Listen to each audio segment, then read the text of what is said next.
You're listening to the HawgBeat Hour with Andrew Hutchinson, Alex Trader, and Mason Choate on ESPN Arkansas and HitThatLine.com. Now, here's your host, Mason Choate.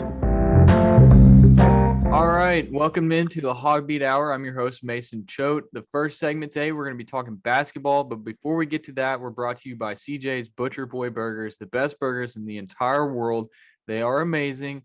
They are my favorite burger. They're Jackson's favorite burger. They're Hutch's favorite burger. They're Alex's favorite burger. And if they're not your favorite burger, you need a new favorite burger because they're just amazing. Locations in Fayetteville, locations in Russellville.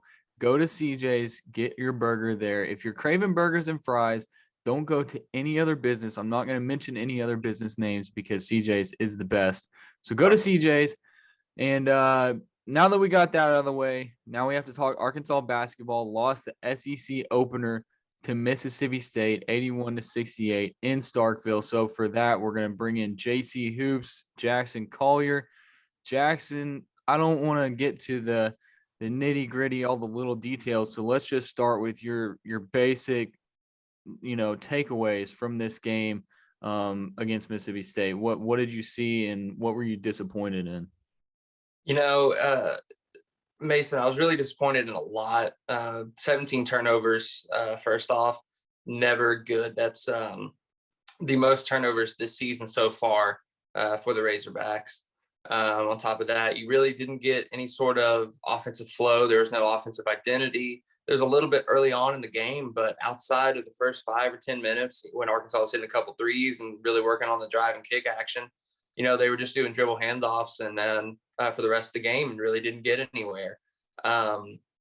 Didn't get to the free throw line, didn't get inside to the paint. Defensively, just did not play very well. It was just all around not a good game.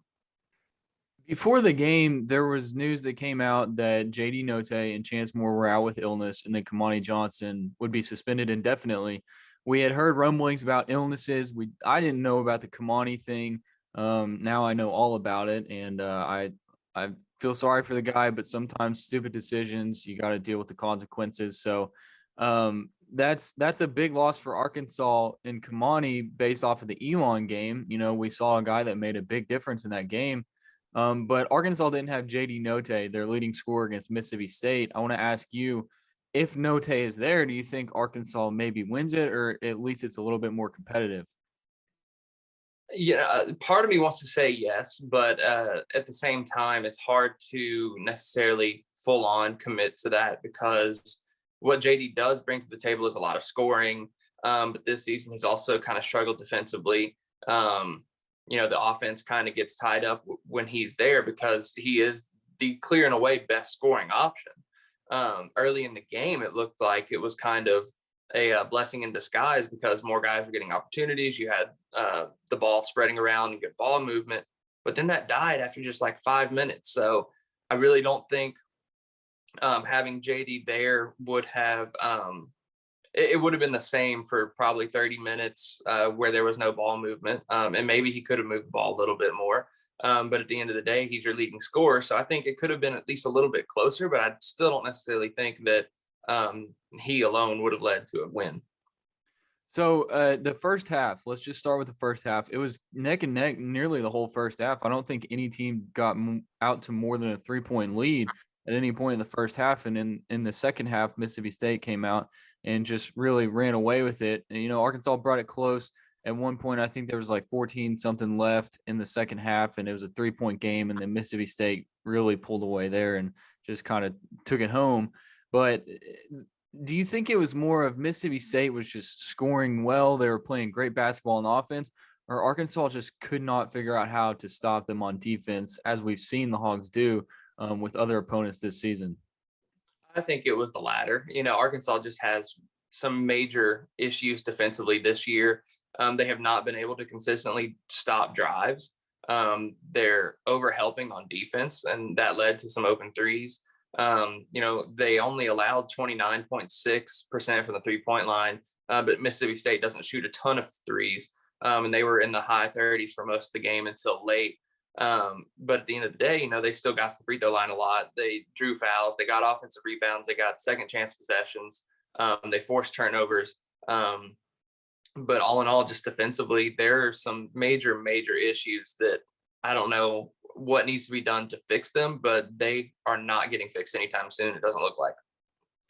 So on the other side of things, offensively for Arkansas, this was a team that was a really good scoring team last year, and that's a product of some of the players that they had. I mean, Moses Moody is a world-class scorer, and then Justin Smith in the paint. I mean, he could get it done in the paint, but for Arkansas, it seems like there's no consistency whatsoever for anybody on the offensive side of the ball, even JD Notae. So I mean, Arkansas's got to find some scores if they want to win some games. And who do you think is someone who can step into that role? I mean, we've seen Jackson Robinson. He's shown signs, but he hasn't been super consistent. I mean, we know Jalen Williams could be a good scorer, but it seems like he has no confidence whatsoever on the offensive side of the ball. So what are you looking for from Arkansas offensively? So coming into that game last night, Arkansas was averaging close to 81, 82 points per game.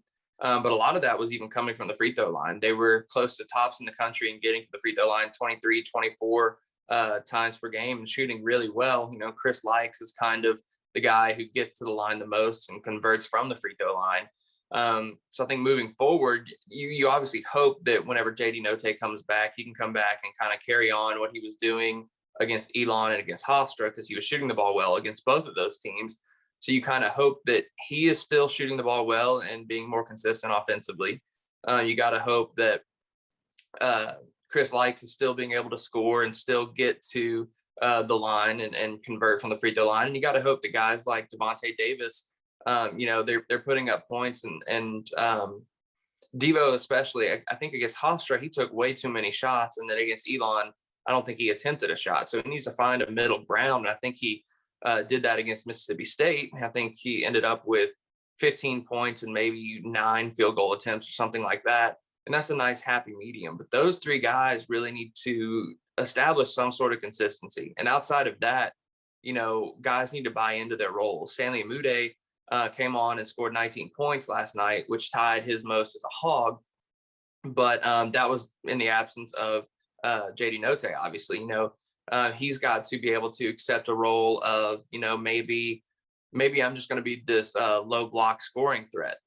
Same with Audis Toney. He needs to be able to be the guy that says, hey, I'm going to scrap and get these offensive rebounds and put backs, but also be a 3-point shooter specialist in the corner. And Jackson Robinson is obviously bought into his role as being a specialist, but he's not necessarily really consistent. I think he was 2 for 7 from 3 last night after a really good performance against Hofstra and Elon. So I think really you focus on Likes, Notae, and Devo as being your 3 consistent pieces, and then hoping that you can develop some sort of roles behind those guys. You mentioned Jalen Williams, and I think he's a very competent scorer, but he's not a guy who's super aggressive in looking for a shot. But he needs to be able to score whenever he has the opportunity. He needs to convert on the low block. He needs to be able to convert an open 3 here or there, maybe once or twice a game, at least shoot an open 3. And when he's getting his 6 assists and 8 rebounds per game or whatever it is he's averaging, somewhere around there, he needs to add probably 6 points to that. So you kind of hit on some rebounds there in the middle of all that, but Arkansas, I mean, like in the first half, things were as the scoring was neck and neck with rebounds, but in the second half, I mean, Mississippi State just dominated them on the boards. So for the Hogs, they what do they do with this lineup? Because they have some height in the lineup, unlike they had at times last year. I mean, a lot of times last year, their best lineup was Justin Smith being the tallest guy out on the court, and he was 6'6". But now you have, you got Jalen Williams, you got Trey Wade, Stanley Moody is a big guy. So what do they do with these bigger guys, and how are they going to work them in there? Because I mean, Trey Wade started last night, played 22 minutes, and he had 0 rebounds. So I mean, you got to get better on the boards. I mean, we talked about defensively, offensively, everywhere. So I mean, they just got to get better everywhere, man. Yeah, exactly. And as far as what to do to fix the rebounding issues, it's really how do you get your team to be more physical? Because Muss will be the first one to tell you, the 3 of the past 4 games, Arkansas has been out rebounded. They've been out physical too. Oklahoma and Hofstra and Mississippi State were just bullies inside, and Arkansas, some of these guys have been playing soft. I think Musselman talked about Wade not having any rebounds last night in 22 minutes and a start. And then he also mentioned Amude only having 2 defensive rebounds. I think he finished with 3 total rebounds in as long as he played. So you have these guys that are playing a lot of minutes and in the post or in the 4 spot or wherever they're playing, and they're not really generating a ton of rebounds. And last year and the year before last, you had, even though you did have guys like Adrio Bailey in the first year and you had Justin Smith last year, you also had a lot of really good rebounding guards with Jalen Tate, with Jimmy Witt, Moses Moody, Devontae Davis. It seems like the guards aren't necessarily rebounding as well either. The first year when they were super undersized, Musselman had everybody stay packed in, and he wouldn't release anybody down the court early at the end of an opposing possession. So keep all 5 guys in to try to get the rebound. And we haven't seen that as much with having more height, but I'd be interested to see in doing something like that again, where you just have everybody crash and just try to convert these rebounds. Now, before we wrap up here, Jackson, let's just talk big picture moving forward for Arkansas, because this was the SEC opener, and this was it's not a must win at this point, but I think Vandy and Bud Walton next Tuesday might be a must win for this team who's trying to find an identity. So moving forward, what does Arkansas have to do? Because there's people on our message boards and all over Twitter calling for Musselman's head at this point. So do you think that this team can figure it out? There's a lot of game left to play in the season. So I think that they can figure it out. I'm not out on this team yet, but I don't think they're last year's Elite 8 team.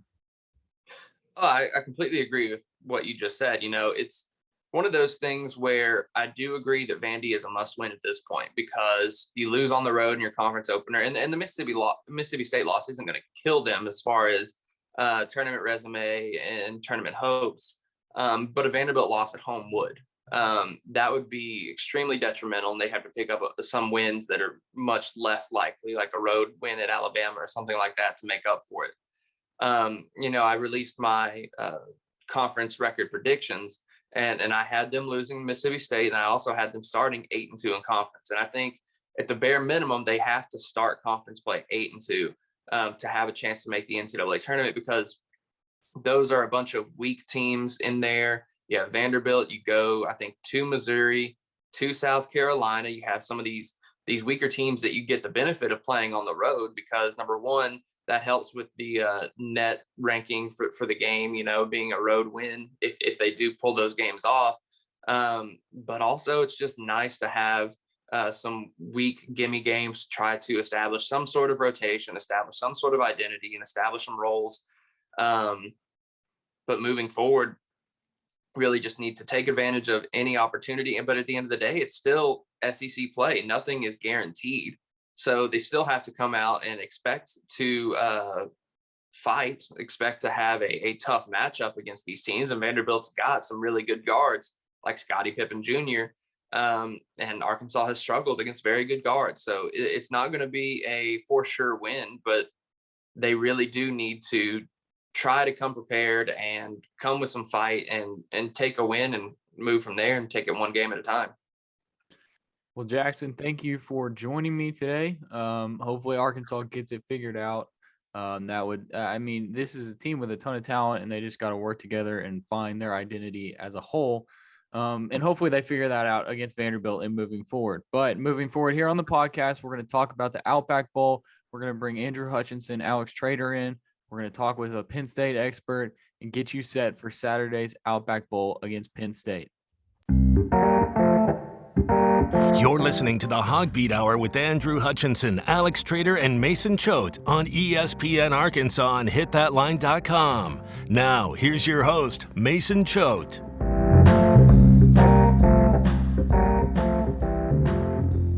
All right, we're back here on the HawgBeat Hour. Mason Choate, joined by Andrew Hutchinson and Alex Trader, talking all things Outback Bowl these next 3 segments. Hutch is going to talk to Clay Sourteague from NittanyNation.com. That's the Rivals website for Penn State. But, guys, let's start talking about the Outback Bowl ourselves. I think we should just start with Penn State. They've got a ton of opt-outs. Obviously, that helps Arkansas.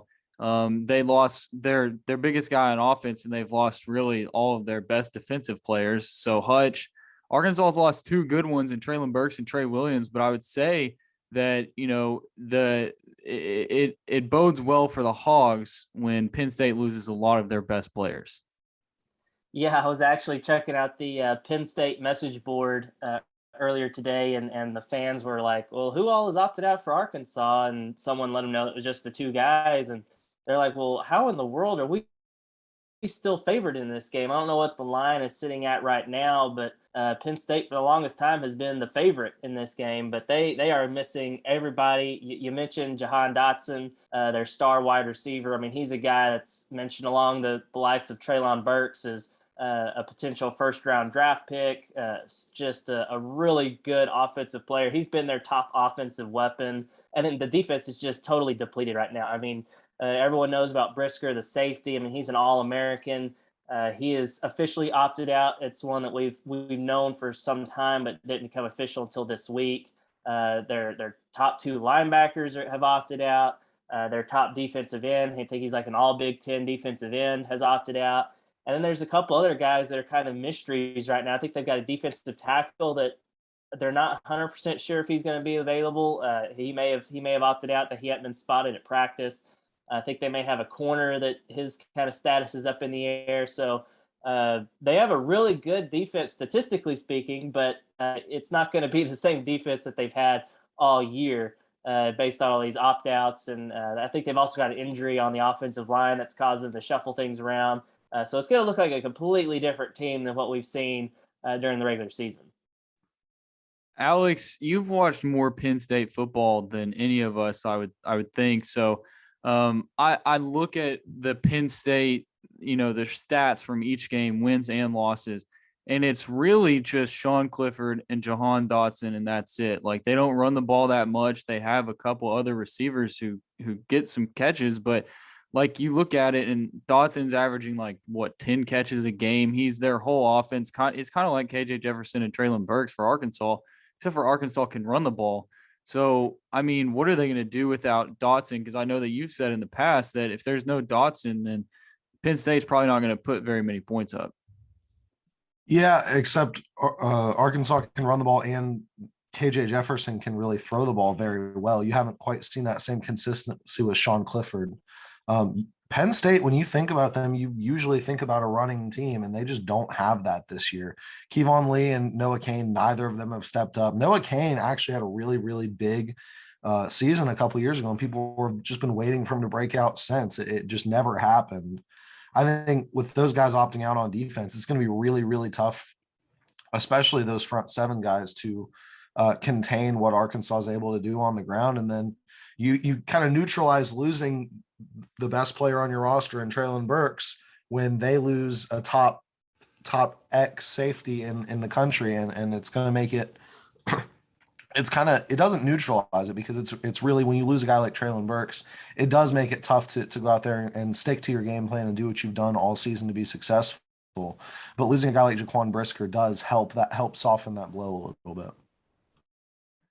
I know some people were asking us on our message board, how's Arkansas's run defense going to fare against the Penn State run game? But Penn State doesn't really have much of a running game at all. So, Hutch, I mean, you don't have Trey Williams there, but I think the Arkansas defense should do just fine against Penn State's run game.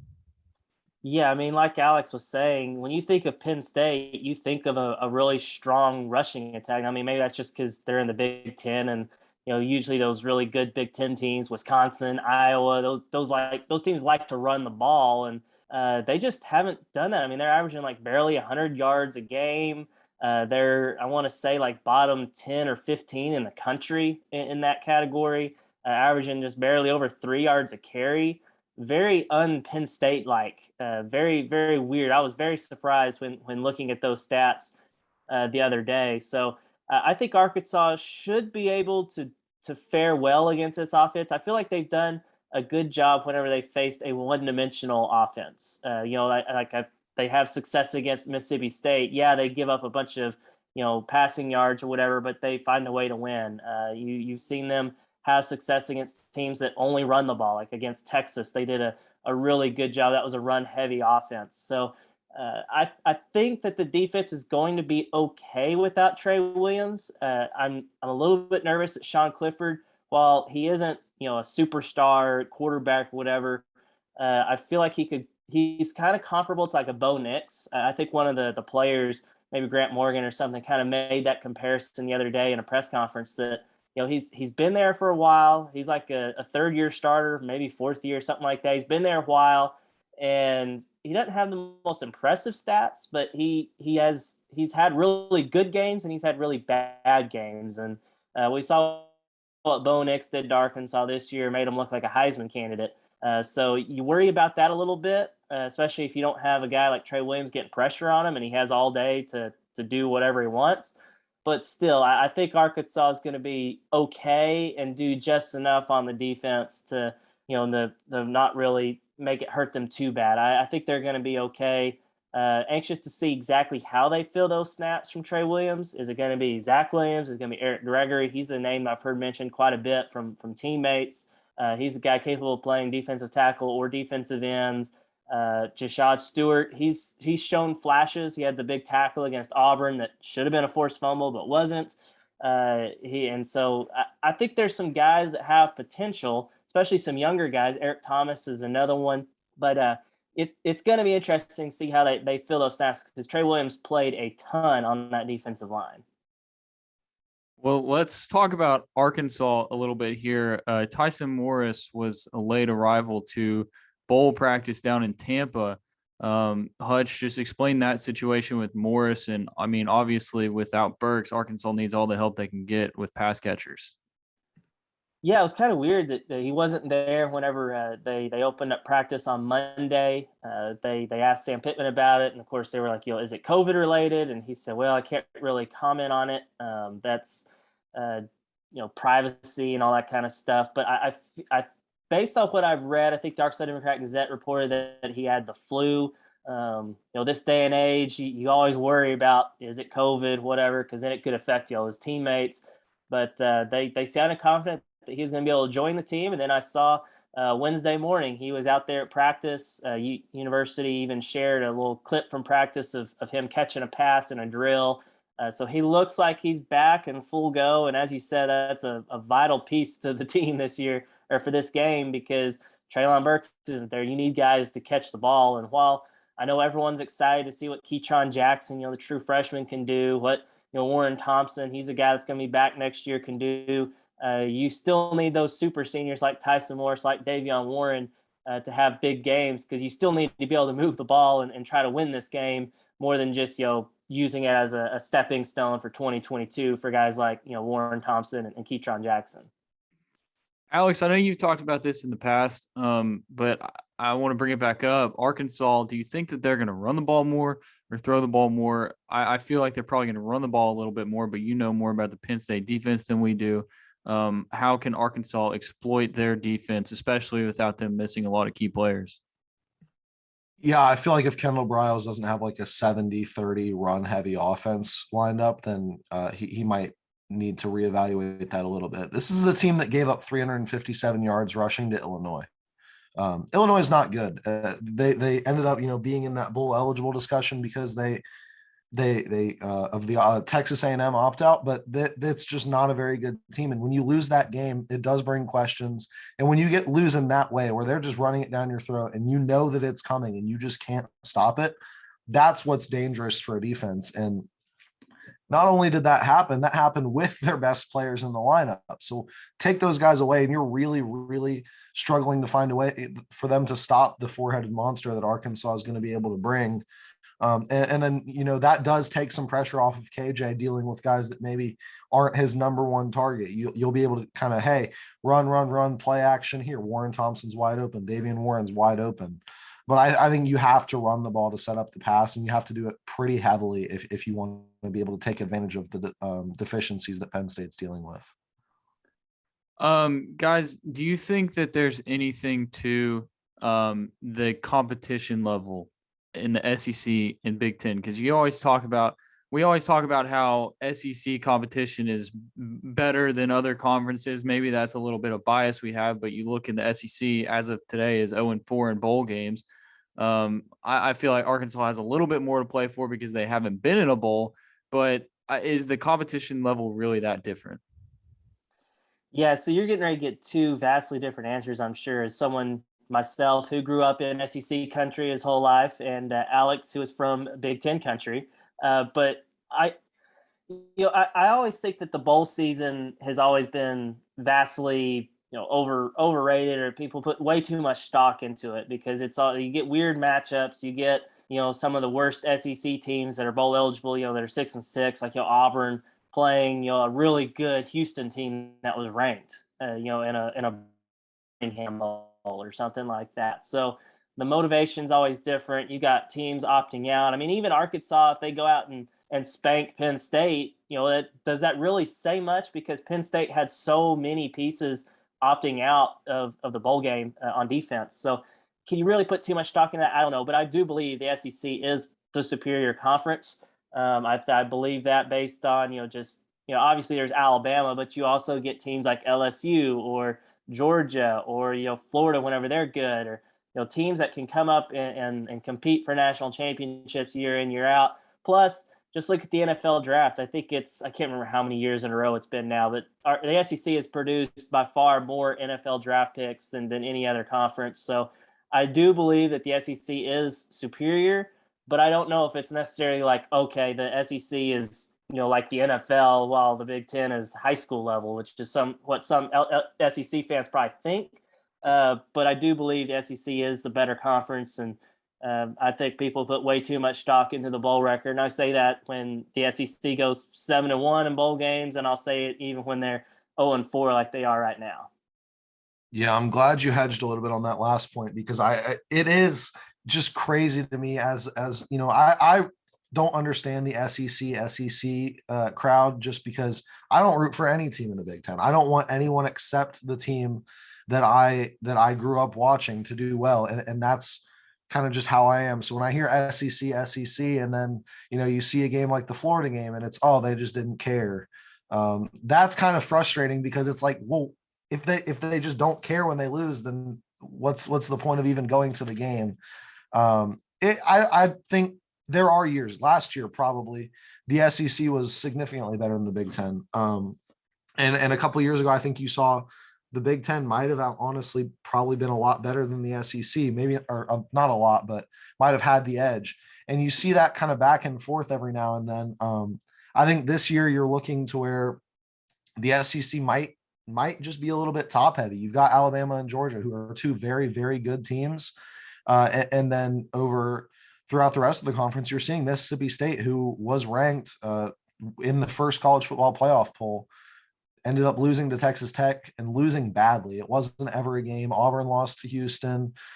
Missouri lost to Army. These are all teams that, bolster resumes for other SEC teams as that week in and week out competition. So I think if you're going to, and I understand that it is different than playing in the AAC. Cincinnati did not have the same schedule that Georgia or Alabama had.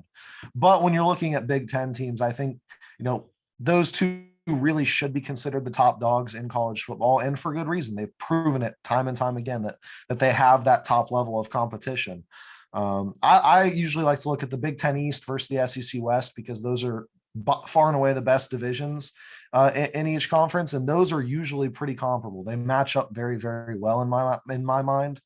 So I think rather than looking at, they play in the SEC, so they've automatically got to be better, you kind of do have to take that case by case approach, and even year by year, because it does, like I said, you do see those shifts where, hey, maybe the Big Ten has a little edge, or hey, maybe the SEC is just that much better this season. You know how awesome it would be if we could get like a SEC Big Ten challenge in football, like we see with the SEC Big 12 in basketball. We see it in other things. I know we're going to get to see some of that with the other conferences, with the Alliance and all that stuff. But man, wouldn't it be awesome to see like those two divisions like just match up, like, 1 versus 1, 2 versus 2. Like that would be an incredible event for college football. Don't think it'll ever happen, but man, it's a nice thought. Yeah, it'd certainly take an expanded playoff to where teams aren't worried about one loss ending their season. Also, it would just be a lot more interesting than playing cupcakes as your non-conference games. I think that I wish that you wouldn't play teams that nobody's going to show up for in the stadium. Play teams that people are going to pack the stadium for, like Texas this year. Like that was amazing.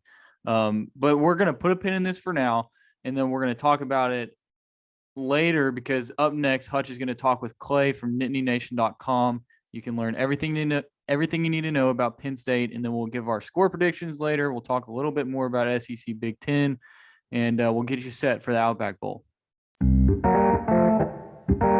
You're listening to the HawgBeat Hour with Andrew Hutchinson, Alex Trader, and Mason Choate on ESPN Arkansas and HitThatLine.com.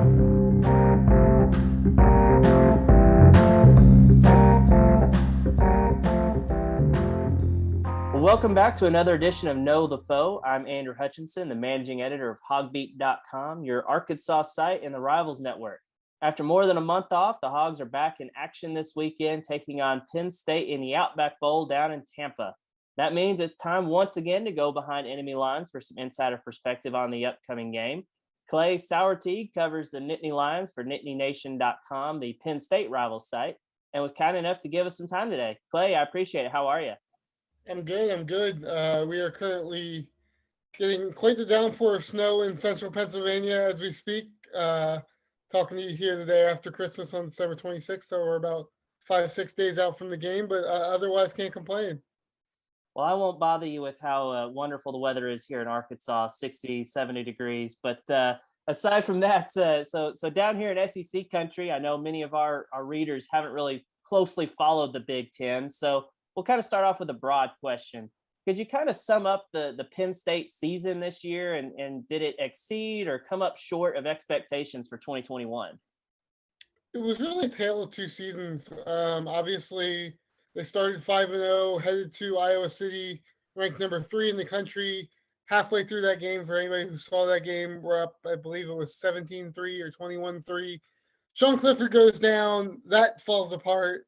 And that's really where Penn State's season fell apart. They finished the year 2-5, I think, over their last 7 games, 7-5 overall.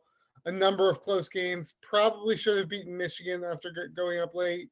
Had a chance to beat Michigan State. Had a really, really embarrassing loss in there to Illinois. On its whole, you're probably about 5-10 points for being 9-3, and the season that probably most people would have projected. But in the end, I think it would probably have to be classed as a bit of a disappointment. Injuries, obviously a big deal in there. We mentioned Clifford was hurt. Senior defensive captain PJ Mustipher was lost for the year in the Iowa game as well. Starting defensive tackle. Had some injuries elsewhere that didn't help the cause, but ultimately they just didn't make enough plays in situations where they needed to. And now diving kind of into the Outback Bowl, I know that the 2 linebackers, Ellis Brooks and Brandon Smith, they've officially opted out. There might be a few others that aren't going to be available for Penn State. What do you anticipate on that front, and how do you think Penn State will be able to replace those guys who do opt out? It's going to be very interesting. You mentioned Brooks and Smith already opted out. As of our last reporting on site, Jahan Dotson was not with the team, which is a big one. Arnold Ebiketie at defensive end also did not travel with the team, nor did All-American safety Jaquan Brisker. So that's a pretty significant group of losses right there. You're going to see a lot of young players. I think at the safety position, replacing Brisker on his production individually is going to be difficult. But true freshman Jalen Reed has had an outstanding season. Keaton Ellis, his third-year player, has had an outstanding season. I think they should be fine on the back end. Linebacker depth is going to be tough. You had a pair of true freshmen in Kobe King and Jamari Button who played throughout the season, but they would like to retain their redshirt status and played 4 games already. So you're going to be looking at guys like Tyler Elsdon or Charlie Katcher, who are a little further down the line. Defensive end is going to be pretty difficult going into the season. One of the projected starters was Disa Isaac. He was lost for the year before the year even started. And now Ebiketie is out. You'll probably see linebacker Jesse Luketa take some snaps with his hand in the ground on 3rd down. So you're going to be pretty thin defensively. It's going to be quite the task for Anthony Poindexter, who's also filling in for Brent Pry, who has since left for the head coaching job at Virginia Tech. So there will be opportunities. On the other side of the ball, obviously, anytime you replace a first-round projected pick in Jahan Dotson's going to be tough, but Penn State has some athletes there. Wide receiver Parker Washington's had an outstanding first 2 seasons. Keandre Lambert-Smith has come into his own. Malik Mega is a redshirt freshman who really seems to just be kind of scratching the surface of his potential the last few games. I don't think offensive production is going to be too much of a big deal. They have some weapons as long as the offensive line can hold up, but really they're going to be really, really thin in the front 7 on defense. And let's I was going to ask you about Sean Clifford. You mentioned him earlier, got hurt, banged up earlier in the season. Looks like he threw for nearly 3,000 yards, 20 touchdowns, 6 picks, but I know stats don't tell us everything. What does he do well, and where does he maybe struggle, and what kind of quarterback is he? Clifford's interesting because he's a good enough quarterback to get you in a position where 2 years ago he was leading a team that was 11-2 in the Cotton Bowl.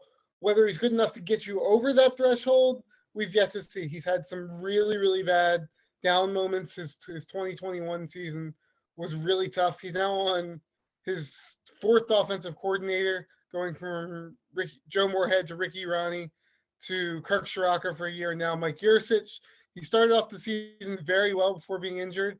After being injured, understandably struggled a bit. His pocket presence is not the best, and his accuracy lacks at times, but when he is confident, when he can step into throws, he can make some really impressive throws. He's a lot better runner than I think a lot of people give him credit for. He's really good at improvising and making plays kind of on the run. But Penn State's in a very, very weird spot where him coming back next year is obviously an asset. Otherwise, they would have had only really freshmen in the quarterback room. But he's not the type of quarterback that's going to put you over the top in terms of taking that next step. And looking over the stats, I was very surprised to see that the Nittany Lions were near the bottom in the country in rushing. How high is that? And did that surprise you, or was that something kind of y'all knew going into the year that was going to be a point of struggle? There were some questions around the offensive line going into the year. They brought in the Harvard transfer in Eric Wilson, who was starting at guard. They had a new center in Mike Miranda, who moved over from guard. Juice Scruggs, who was highly recruited and chose Penn State over Ohio State and Notre Dame, among others, suffered a very, very significant back injury, has been coming back. Ultimately, they just didn't get enough push, particularly in the interior. The 2 guards in the center did not play strongly enough. They didn't move people off the ball. They weren't physical enough. Rasheed Walker took what I would call a step back at left tackle. Right tackle, Caden Wallace was highly recruited, a Rivals 100 guy, but probably better suited for guard down the line. The physicality just wasn't there. Then the running backs, I would say, didn't do them a ton of favors. You had John Lovett coming over from Baylor, who was a big transfer and really didn't get things going. Noah Kane had a fantastic freshman year a few years ago, and since has had injury problems, which have really, really slowed his progress. Kevon Lee was a big time back out of high school, a Rivals 250 kid who can be very physical, but at 6'1", 6'2", 230, 240, probably doesn't run as physical as he should and runs a bit upright and tries to dance a bit too much. So it was a mix of things. I think the offensive line didn't move enough people out of the way, and the running backs didn't do them favors when they did. And moving over to the other side of the ball, how would you characterize Penn State's defensive scheme? And does anything change? You mentioned Brent Pry leaving to go to Virginia Tech as the head coach. Does anything change with that coaching change? I don't think you'll see any market changes. Obviously, the big thing was Manny Diaz coming in. He will not coach the bowl game, obviously. Anthony Poindexter was the co-defensive coordinator and safeties coach, is going to take over that duty. On the back end, very long, very athletic, even without Brisker. At linebacker, they had some very athletic linebackers in Brandon Smith, Ellis Brooks calling things in the middle. Arnold Ebiketie was a transfer from Temple who had a fantastic year and is now probably, I would think, a day 2 NFL draft pick somewhere in that 2nd, 3rd round range. But they're going to be thin. Ebiketie was really their only elite pass rusher. Lucetta had some great plays there, but he's going to be mostly playing linebacker in the bowl game. I see you're probably going to see a lot of bend but don't break, a good amount of blitzing. It's going to be interesting to see how much time Arkansas has to throw the ball. If they have time, it's going to be tough on the back end, even though I think Penn State's corners and safeties are very talented. There's only so long you can hold up. A very turnover-driven team. They were in the top half of the Big Ten, top 25% of the country in terms of turnover margin. Ball hawking on the back end. Jair Brown had, I believe, 5 or 6 turnovers from the safety position, and he's going to really step into that leadership role in place of Brisker. So it's going to be interesting. A really, really talented red zone defense, a lot of length, a lot of speed. But if the game's going to be won, the defense is really going to have to step up, and some kids who weren't playing a lot are going to have to step into those roles. And kind of along those same lines, with all those defensive guys that are not going to be available, and those are some really key players. How would you attack if you were an offensive coordinator going into this Outback Bowl? How would you personally try to attack this defense? Is there any specific areas that you think you could exploit, that Arkansas could exploit, that would benefit them? Yeah, I gotta think both in the run game and in the pass game, the middle of the field is going to be tough. Curtis Jacobs is one of the returning linebackers. Had a fantastic sophomore season. Was a top 50 recruit and a really, really athletic player at linebacker. But otherwise, you're talking about guys mixed in there. He and Luquetta are not going to play every snap, so it's going to make things tough. Whether that's tight ends down the seam, attacking where Brisker would have been, whether that's running counter or a lot of pre-snap motion to get linebackers looking in different directions. I got to say, attacking the middle of the field is going to be a big one, particularly with PJ Mustapher being out, Arnold Ebiketie being out. Derek Tangelo was one that we're not really sure of the status at defensive tackle, transfer from Duke, who had a pretty good year, and I would probably have a 5th or 6th round grade on the draft. So the middle of the field is really an area where I think that Arkansas could really succeed. And finally, I'll wrap it up with this. Penn State, I think, opened as like a 4-point favorite. Seems to be a lot closer now. The last time I checked, I think even some places maybe even have it as a pick 'em.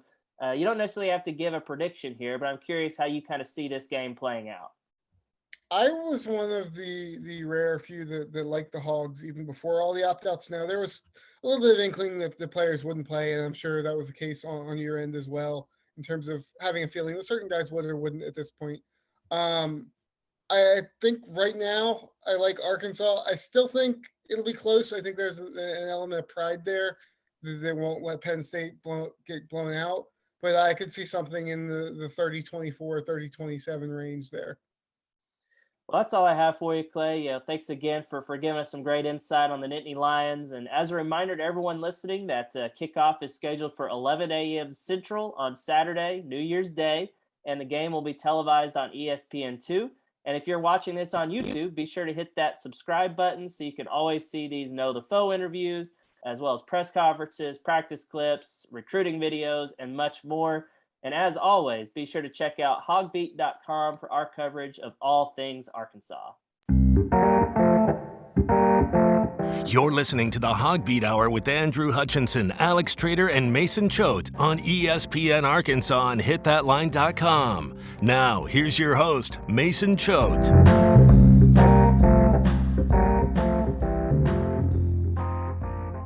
All right, we're back here on the HawgBeat Hour. Good stuff from Clay last segment, so we're going to get you set for the Outback Bowl. This segment, some more. So, Hutch, started off, let's just talk about the significance of the bowl, because it's been a minute since Arkansas has been to a bowl, and a meaningful bowl at that. This is a meaningful bowl because it's just a bowl in general for Arkansas, but it's a Florida Bowl. It's the Outback Bowl. It's a big deal.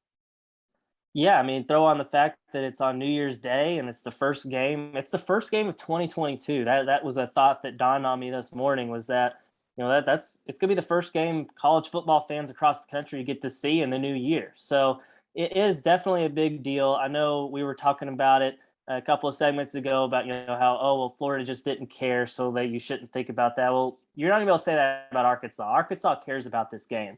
Yes, they had Treylon Burks opt out. That was kind of a given with him being a first-round pick. But other than that, Trey Williams opted out. That's really only because he got popped for a DWI. Probably wouldn't have otherwise. So the guys on the team, they all want to play. I mean, you could see John Ridgway opt out, but he said the other day that he was raised that he's going to finish what he starts, and he wants to finish his season strong. So this would be a massive game, massive win for Arkansas if they were to get it done. to go 9-3 or 9-4 in Sam Pittman's second year. I mean, I would have said it was a successful 2 years if Arkansas won 9 games the first 2 years combined. And here they are with the possibility of winning 9 games in a season, finishing in the top 25. You'd think that would be a lot considering they're, I think, number 22 in the AP poll right now. So it would be huge. Plus, it would just go kind of against the trend for Arkansas in history. I mean, they do not have a good bowl record. It's pretty bad, if we're being honest. It's pretty bad in Florida. I don't think they've ever won a bowl game in Florida. I don't think they've ever won a bowl game against the Big Ten. I mean, they've hardly ever beaten a Big Ten team, period. I think they beat Northwestern back in the early 80s or something like that, but that doesn't really mean anything. So it would be a really big game for Arkansas to win. And Penn State, they credit to them. They could have easily found a way to opt out or get out of the game with COVID and stuff like that. But as of right now, it seems like they want to play, and they're going to try to throw together a defense, down several starters. And I just don't know if they're going to be as fired up and as motivated as Arkansas is going to be. And that could bode well for Arkansas. I like what you talked about with the importance of this game to Arkansas, because you said, it would have been good if Arkansas wins 9 games in over 2 seasons. And that's kind of what I was expecting going into the year. I predicted Arkansas to be 6-6.